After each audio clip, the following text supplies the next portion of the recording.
Hi, I'm Judith Rivers. And I'm Dwayne Rivers. And we're the Rivers team with the Phyllis Browning Company.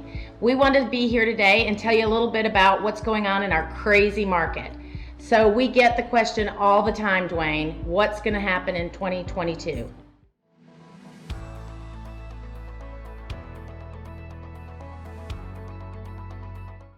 Well, to answer that question, let me back up in history a little bit. Obviously, at this point, we are in a very low inventory position in a seller's market, and we have been for some time.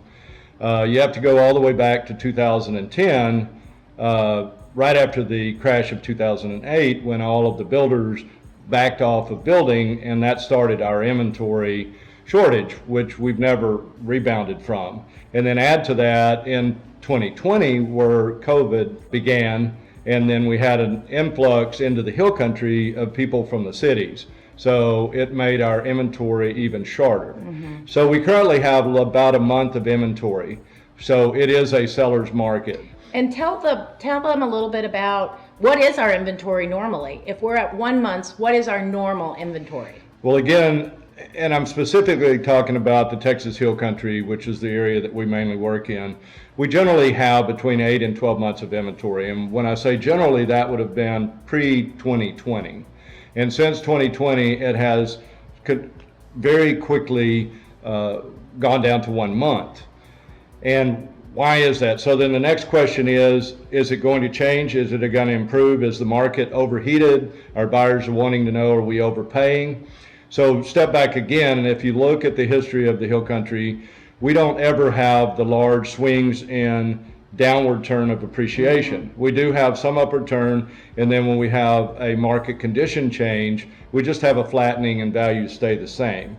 So we have had obviously a increase in property values over the last 2 years, and I don't see anything on the radar that would say that's going to change. The things that drive the pricing of inventory is the amount of supply and the amount of demand. And we've already spoken about supply. It's very low. We have less than a month's worth of inventory, and we still have a very strong demand.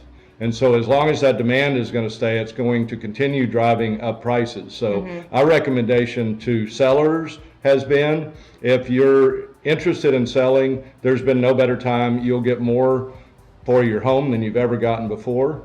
Our advice to buyers is, it is a bit of a frustrating time. It takes a lot of work on your part and our part, but it's a great time to buy. I get asked all the time, should I be waiting until, the end of the year and see what happens?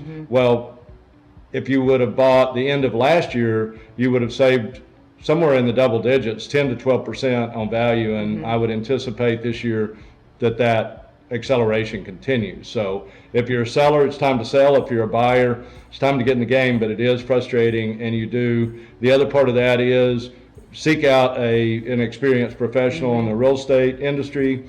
You will need somebody in your court because, as we'd say, there's going to be multiple offers. You need someone like the Rivers team that will go to bat for you and explain why your offer is the best. So we will be doing other videos, diving more into detail about what we can do to help our buyers in this multi-offer situations, diving in deeper about what's going on in the market. So go to our YouTube channel and go to our website, theriversteam.com. We would love to help you in any way that we can.